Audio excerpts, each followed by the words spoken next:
आप एयरपोर्ट पे जॉब करना चाहते हैं, आपका ड्रीम है एयरपोर्ट पे जॉब करना, तो आज की ये वीडियो है जो आपके लिए बहुत इंपॉर्टेंट रहने वाली है।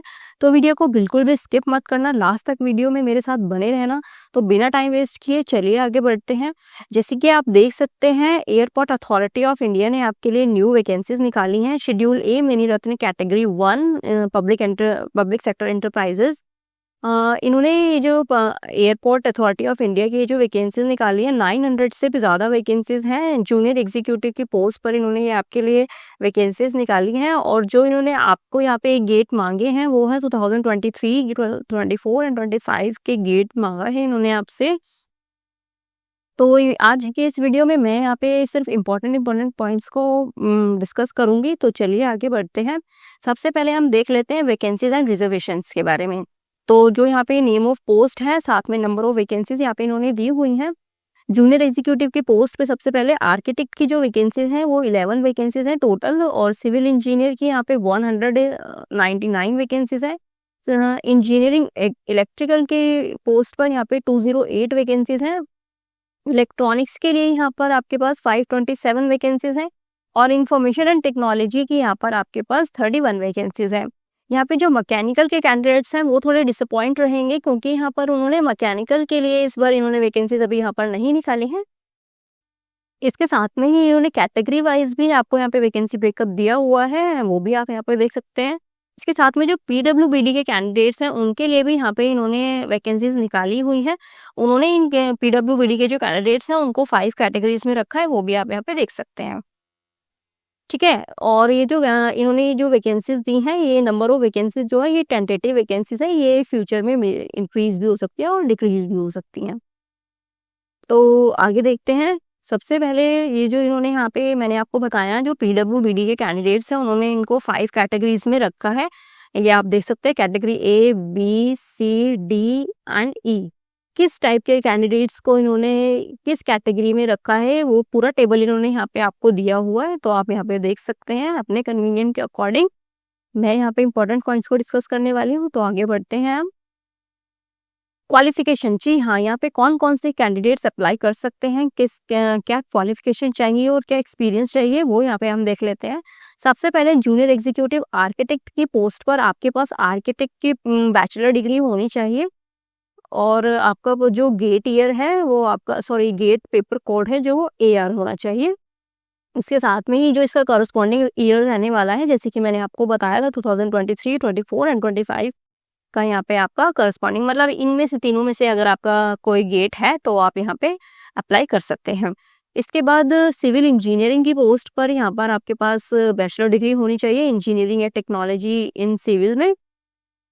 उसके बाद यहाँ पे आपका पेपर कोड रहेगा CE, वहाँ पर सेम आपका करस्पॉन्डिंग गेट ईयर्स हैं। इलेक्ट्रिकल के लिए, इंजीनियरिंग इलेक्ट्रिकल के लिए यहाँ पे आपके पास इंजीनियरिंग टेक्नोलॉजी इलेक्ट्रिकल में आपके पास बैचलर डिग्री होनी चाहिए। यहाँ पे आपका गेट पेपर कोड रहने वाला है EE, सेम करस्पॉन्डिंग ईयर्स रहने वाले हैं यहाँ पर भी। इलेक्ट्रॉनिक की पोस्ट के लिए यहाँ पर आपके पास बैचलर डिग्री होनी चाहिए। यहाँ पे आपके पास telecommunication electrical with specialisation in electronics, यहाँ पे आपका पेपर कोड रहेगा EC, सेम करस्पॉन्डिंग ईयर्स हैं यहाँ पर भी आपके। इसके साथ में जूनियर एग्जीक्यूटिव की पोस्ट पर, जूनियर एग्जीक्यूटिव इंफॉर्मेशन टेक्नोलॉजी की पोस्ट पर भी यहाँ पे आपके पास बैचलर डिग्री होनी चाहिए कंप्यूटर साइंस या फिर कंप्यूटर इंजीनियरिंग या फिर IT या फिर इलेक्ट्रॉनिक्स में। और या फिर आपके पास मास्टर्स है कंप्यूटर एप्लीकेशन में, तो भी आप यहाँ पे अप्लाई कर सकते हैं। यहाँ पे आपका गेट पेपर कोड रहेगा CS और करस्पॉन्डिंग ईयर्स आपके वही सेम रहने वाले हैं। यहाँ पर आपके पास बैचलर डिग्री के साथ में अगर आपके पास PG है तो भी आप यहाँ पे अप्लाई कर सकते हैं। मिनिमम क्वालिफिकेशन है बैचलर डिग्री, लेकिन आपके पास PG है तो भी यहाँ पे आप अप्लाई कर सकते हैं। यहाँ पे देखो इन्होंने बोला है no experience is essential to apply for above post. यहाँ पे जो आपको अभी पोस्ट मैंने बताई हैं, इन किसी भी पोस्ट के लिए एक्सपीरियंस की जरूरत नहीं है। इट मीन्स अगर आप फ्रेशर्स हैं तो यहाँ पे आप अप्लाई कर सकते हैं। फ्रेशर्स के लिए ये गोल्डन अपॉर्चुनिटी है। आगे बढ़ते हैं कि अब वो कैंडिडेट्स इनके जिन्होंने जो कि इनका फाइनल ईयर है, फाइनल सेमेस्टर है, क्या वो अप्लाई कर सकते हैं? वो यहाँ पे अप्लाई कर सकते हैं, बट श्योर अगर आप जिस टाइम पे आपका वेरिफिकेशन होगा, डॉक्यूमेंट वेरिफिकेशन होगा, यहाँ पे आपका देखिए एप्लीकेशन वेरिफिकेशन के टाइम पर आपका जो फाइनल रिजल्ट है वो आ जाना ही चाहिए, और साथ में आपके पास उस टाइम पे आपका जो मार्कशीट और जो भी सर्टिफिकेट वगैरह है वो उस टाइम पर आपके पास होने चाहिए। अगर आपके पास वेरिफिकेशन के टाइम पर आपके पास आपके जो सर्टिफिकेट्स हैं वो नहीं है, तो उस टाइम पर आपको एक्स्ट्रा टाइम नहीं मिलेगा। ओके, तो चलिए आगे बढ़ते हैं। अब बात कर लेते हैं एज लिमिट के बारे में। तो यहाँ पे जो आपकी मिनिमम एज है वो 27 ईयर्स रहेगी, और जो आपकी एज है वो 27 सितंबर 2025 तक आपकी काउंट एज होगी। रिलैक्सेशन के बारे में बात कर लेते हैं। तो जो SC/ST के लिए यहाँ पे 5 इयर्स का रिलैक्सेशन है, और OBC के लिए 3 इयर्स का रिलैक्सेशन है, नॉन क्रीमी लेयर के लिए। ओके, तो आगे देख लेते हैं इंपॉर्टेंट डेट्स के बारे में। तो जो इंपॉर्टेंट डेट्स, जैसे कि इसका जो रजिस्ट्रेशन एप्लीकेशन स्टार्ट होने वाले हैं वो 28 अगस्त 2025 से रहेंगे, और जो एप्लीकेशन की लास्ट डेट है वो आपके 27 सितंबर 2025 तक रहेगी। एप्लीकेशन वेरिफिकेशन की जो डेट है उसका जो अभी शेड्यूल है वो नहीं आया है, वो AAI की वेबसाइट पर आपको बाद में अनाउंस कर दिया जाएगा।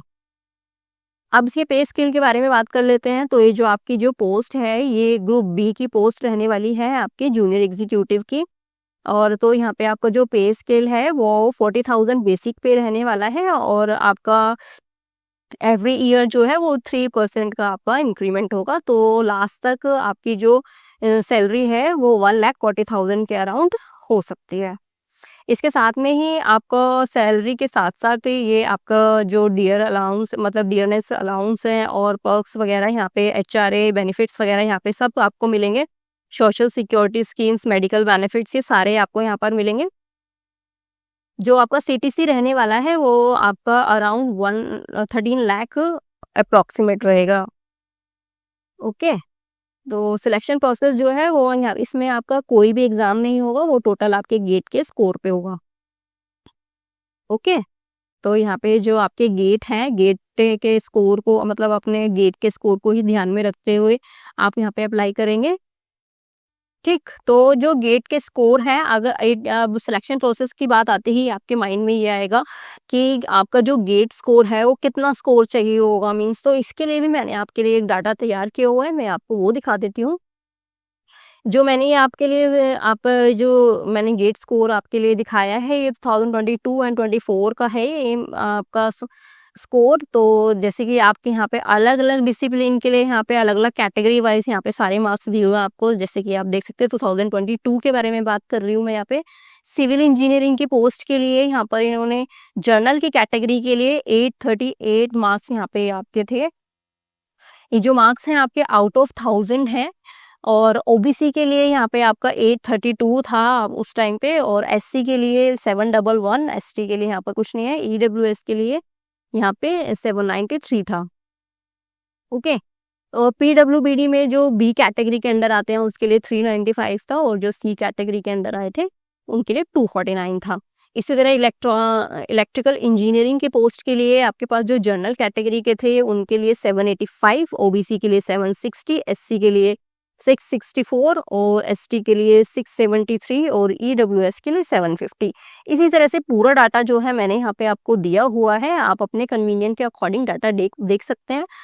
2024 का जो गेट था उसने सिविल इंजीनियरिंग के लिए जो जर्नल की कैटेगरी था उसका जो कट ऑफ थी वो 852 गई थी, और OBC की 806 गई थी, SC की यहाँ पे 709 गई थी, ST के लिए यहाँ पर आपकी 756 थी, और EWS के लिए यहाँ पर आपकी 813 थी। ठीक है, इसी तरह से इंफॉर्मेशन टेक्नोलॉजी में आप देख सकते हैं यहाँ पे जर्नल की कैटेगरी यहाँ पे 852 गई है, और इंफॉर्मेशन टेक्नोलॉजी के उसके OBC के कैंडिडेट्स थे उनकी 820 गई थी। ठीक है, इसी तरह से आप ये देख सकते हैं कि आपके यहाँ पे जो मैक्सिमम और मिनिमम दोनों ही कट ऑफ कितनी थी, मतलब जो मैक्सिमम जो होती है वो जर्नल की कैटेगरी के लिए होती है। तो यहाँ पर 24 का जो लास्ट मतलब इससे जो लास्ट रहा था वो 852 गई थी उसकी कट ऑफ। ठीक है, तो इसके अराउंड जो है आप मतलब अपना आइडिया लगा सकते हैं कि कितनी जो अब रिसेंट की जो कट ऑफ है वो कितनी जा सकती है। तो और इम्पोर्टेंट पॉइंट्स को मैं यहाँ पे एक बार देख लेती हूँ।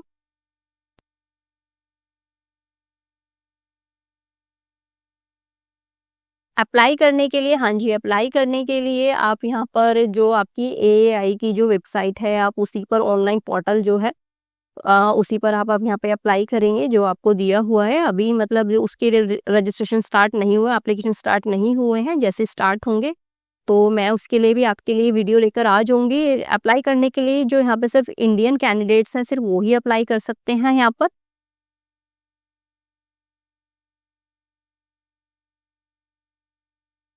एप्लीकेशन के बारे में, सॉरी, एप्लीकेशन फ़ी के बारे में बात कर लेते हैं। तो जो एप्लीकेशन फ़ी है वो यहाँ पे आपकी 300 रहने वाली है। जो मोड रहेगा वो टोटली ऑनलाइन रहने वाला है। एससी, एसटी, पीडब्ल्यूबीडी कैंडिडेट्स के लिए और साथ में उनके लिए यहाँ पे कोई फ़ीस नहीं रहने वाली है। एसबीआई ई-पे लाइट पेमेंट पोर्टल पर आप इसकी वो करेंगे, फीस पे करेंगे। तो दोस्तों ये था मेरा एआई की वीडियोस का ओवरव्यू। अगर आपको मेरी वीडियो अच्छी लगी हो तो वीडियो को लाइक करना, शेयर करना, सब्सक्राइब करना, साथ में बेल आइकन ज़रूर दबाना अगर आप मेरे चैनल पर नए हैं। और ये जो अभी आप पीडीएफ देख रहे हैं, जो मेरी गेट स्कोर का कट ऑफ थे, उसका भी जो लिंक है आपको मेरे टेलीग्राम चैनल से मिल जाएगा और टेलीग्राम चैनल का लिंक आपको मेरे डिस्क्रिप्शन बॉक्स में मिल जाएगा। तो जल्दी से जल्दी मेरे टेलीग्राम चैनल को भी ज्वाइन कर लेना। ऐसे ही मोर और update interesting and update videos के मेरे टेली गवर्नमेंट जॉब देखो चैनल से जुड़े रहना। मिलते हैं अगली वीडियो में, तब तक के लिए थैंक यू।